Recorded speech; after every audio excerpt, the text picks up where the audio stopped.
باقی ایکٹیویٹیز میں اچھا ہے، کارڈ میکنگ اور اسکیچنگ میں فرسٹ آتا ہے۔ سر نے دریہ کا دھیان بٹانا چاہا۔ وہ سب ٹھیک ہے مگر اسے پڑھائی میں بھی فرسٹ ہونا چاہیے۔ جی میں کوشش کروں گا، آپ پلیز اسود پر خصوصی توجہ دیں، دریہ نے اٹھتے ہوئے تاکید کی۔ رات کھانے کے بعد سب وہیں ٹی وی لاؤنج میں براجمان تھے۔ دریہ کچن کے سب ہی کام سمیٹ کر نکلی۔ اسود بکس لائیں، میں تھوڑا پڑھا دوں؟ ماما میں نے سر سے سب کام کر لیا تھا، جب تک سلیبس کور نہیں ہوتا میں اس ٹائم پڑھایا کروں گی۔ دریہ صوفے پر بیٹھی۔ ماما پلیز میں اتنا نہیں پڑھ سکتا، میں نے سر سے ہوم ورک کیا ہے۔ اچھا اچھا، اسود ٹھنکا۔ رہنے دو دریہ، اسود کہہ رہا ہے اس نے ہوم ورک کمپلیٹ کر لیا ہے۔ علیم نے اسود کو بازو کے حلقے میں لیا۔ دریہ نے دانت کچکچا کر غصہ پیا۔ آپ کی شے پر اسود بگڑ رہا ہے۔ بچے سونے چلے گئے تو دریہ علیم پر بگڑی۔ اسود بگڑ نہیں رہا، وہ بس زیادہ پڑھاکو نہیں ہے، کام مکمل کر لیتا ہے، اتنا کافی ہے۔ اتنا کافی نہیں ہے علیم، دنیا کہاں کی کہاں پہنچ چکی ہے۔ دنیا جہاں بھی پہنچ جائے، میں اپنی دنیا سے خوش ہوں۔ علیم نے لیٹ کر کمبل اوڑھا۔ آپ کو وکیل صاحب کے بچوں کا حال پتہ ہے نا؟ کون وکیل صاحب؟ ہمارے ہمسائے۔ بڑا بیٹا اسکالرشپ پہ فن لینڈ گیا ہے اور چھوٹے سے 4 سالوں میں میٹرک ہی کلیئر نہیں ہو رہا۔ ضروری نہیں ہمارے بچوں کا نصیب بھی ان کے جیسا ہو۔ جو بچے آگے نکل جاتے ہیں نا دریہ، وہ اکثر بہت ہی آگے نکل جاتے ہیں۔ ان کی اونچائی اس قدر ہو جاتی ہے کہ ان کو رشتے اور والدین کیڑے مکوڑے لگنے لگتے ہیں، اور پیچھے رہنے والے اکثر بڑھاپے میں والدین کا ہاتھ تھام لیتے ہیں۔ یہ تو کوئی لاجک نہ ہوئی۔ دریہ قائل ہوئی تھی یا نہیں، لہجہ دھیما ہی تھا۔ تو کیا ہم اسود پہ کوئی توجہ نہ دیں کہ چلو بڑھاپے میں ہمارا تھام لے؟ میں نے یہ تو نہیں کہا۔ ضرور توجہ دیں، خیال رکھیں مگر فورس مت کریں۔ خود کے سر پر یہ ایک بات بھی سوار نہ کریں۔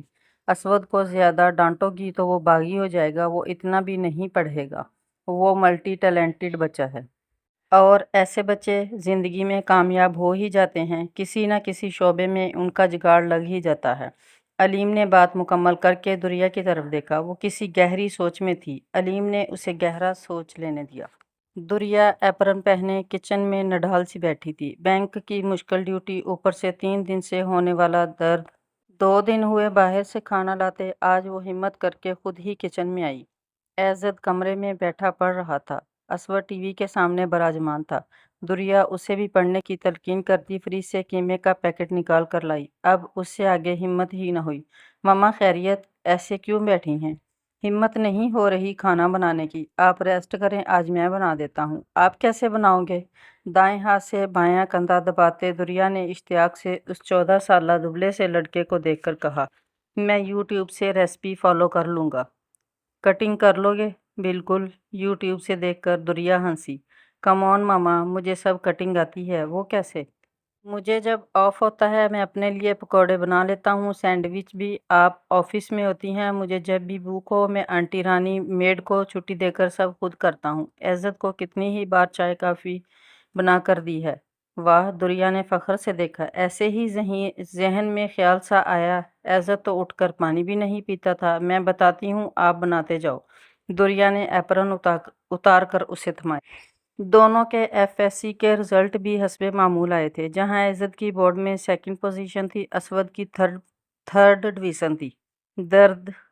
دریہ سر پکڑ کر بیٹھ گئی۔ وہ عزت کی خوشی منائے یا اسود کا غم؟ اس پر مستزاد اسود نے آگے پڑھنے سے صاف انکار کر دیا۔ مجھے اسٹور کھول دیں، مجھے سپر اسٹور کا بہت شوق ہے۔ اب تم دکانداری کرو گے؟ دریہ کو غصہ آیا۔ دوسروں کی نوکری سے اپنی دکانداری بھلی۔ آپ ریٹائرمنٹ لے رہی ہیں نا؟ مجھے سپر اسٹور کھول دیں۔ ہاں، ایک تم نکمے نکھٹو، اوپر سے سالوں کی کمائی لوٹا دوں، 1 روپیہ واپس کر دوں گا ماما۔ اس بات کا کیا بھروسہ ہے کہ اسٹور چلے گا؟ ماما میرا انٹرسٹ ہے نا، میں محنت کروں گا۔ آپ دعا کرنا، انشاءاللہ چلے گا۔ ایم اے کر لو پھر بنا دیں گے۔ دریہ نے ٹالا۔ ایم اے کے بعد بھی یہی کرنا ہے تو ابھی کیوں نہیں؟ علیم نے بھی سمجھانے کی بہت کوشش کی مگر اسود کی یہی رٹ رہی۔ بالآخر دونوں میاں بیوی کو ہتھیار ڈالنے پڑے۔ علیم نے ایک چھوٹا سا اسٹور کھول دیا۔ دریہ اس دن روتی رہی اور گھڑی گھڑی خود کو کوستی رہی کہ کاش اسود پہ تھوڑی توجہ دی ہوتی، تھوڑی سختی پیار، کچھ تو کیا ہوتا کہ یہ اتنا خود سر نہ ہوتا۔ پڑھ لیتا، کوئی ڈھنگ کی نوکری کر لیتا، بزنس مین۔ شروع میں تو دہاڑی دار مزدور ہی ہوتا ہے، موسم خواہ کتنی ہی شدت والے ہوں، محنت کرنا ہی ہوتی ہے، کوئی چھٹی نہیں، کوئی ریسٹ نہیں۔ اب ایک بھائی ڈاکٹر ہوگا اور ایک دکاندار۔ دنیا نے آنسو پہنچے۔ ماما آپ کو کچھ دکھاتا ہوں۔ اسود اندر آیا، اپنے 1 سالہ بیٹے کو ماں کی گود سے لے کر خود لیٹ گیا۔ ابراہیم احتجاجاً چلایا، اپنی ماما پاس چلو، یہ میری ماما ہے۔ بیٹے کو کہہ کر وہ پھر سے گود میں سر رکھ کر لیٹا۔ یہ دنیا مسکراتی رہی۔ کیا دکھانے والے تھے؟ آپ کی پوتی ایزل۔ اسود نے موبائل سے تصویر دکھائی۔ ہائے صدقے، عزت کی کاپی ہے؟ کب ہوئی؟ بڑی لگ رہی ہے۔ 7 ماہ کی ہے۔ عزت کا فرینڈ آیا تھا ایک، وہ ان کے گھر اکثر جاتا رہتا ہے، اس نے بتایا۔ عزت کے پاس اب اتنی بھی فرصت نہیں ہے؟ دنیا نے آنکھ کا گوشہ صاف کیا۔ 2 ماہ ہو گئے اس سے بات کیے۔ ماما وہ بہترین نیورو سرجن ہے، اس کے پاس فرصت نہیں ہوتی، اور کر ہی تو لیتا ہے اکثر کال۔ ہاں، 3 ماہ بعد میں نے میسج کیا ہے، پاکستان چکر لگائے، کہہ رہا تھا فرصت ملتے ہی آئے گا۔ اسود نے ماں کو بہلایا۔ ہاں، پچھلے 2 سال سے تو فرصت ملی نہیں۔ یاد نہیں علیم کی ڈیتھ کے 7 دن بعد آیا تھا۔ ماما وہ بہت مصروف ہوتا ہے۔ تم نہیں مصروف ہوتے کیا؟ لیکن پورا ٹائم دیتے ہو فیملی کو۔ میرا باقاعدگی سے چیک اپ، ہر چیز کا خیال۔ اللہ تجھے جزا دے بیٹا۔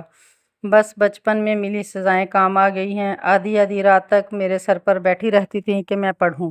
تمہارے بچپن میں تمہیں لے کر جتنی ٹینشن میں تھی، اب اتنا ہی سکون میں ہوں۔ بیگم صاحبہ کو ذرا شکل دکھا لوں، پھر کچھ مصروفیت ہے، آج لیٹ ہو جاؤں گا۔ بی بلاک جا رہا تھا تو سوچا گھر کا چکر لگا لوں۔ اسود باہر نکلا۔ دنیا نے دوپٹے کے کونے سے آنسو پونچھے۔ علیم اپنی ابدی سفر پر روانہ ہو گئے تھے، اور عزت ایسے سفر پر جس کا کوئی انت ہی نہیں تھا۔ اونچی سے اونچی اڑان کا سفر، آگے سے آگے بڑھنے کا سفر، اور اس سفر میں وہ اتنا آگے نکل گیا تھا کہ پیچھے کچھ نظر ہی نہ آتا تھا۔ رشتے تو بالکل بھی نہیں، خود ہی شادی کر لی اور 2 سال بعد بتایا، اور اب 7 ماہ کی بیٹی۔ 6 سال ہو گئے تھے اسے آئرلینڈ گئے، میڈیکل کے فوراً بعد چلا گیا تھا۔ بمشکل 2 بار 1 ہفتہ کے لیے آیا تھا۔ اسود نے ماشاءاللہ 2 اسٹور کھول لیے تھے۔ علیم ٹھیک ہی کہتے تھے، جن بچوں کی اڑان اونچی ہوتی ہے وہ اکثر اس قدر آگے نکل جاتے ہیں کہ پیچھے والے ان کے دھیان میں ہی نہیں رہتے۔ سلو لرنر رشتے جیت جاتے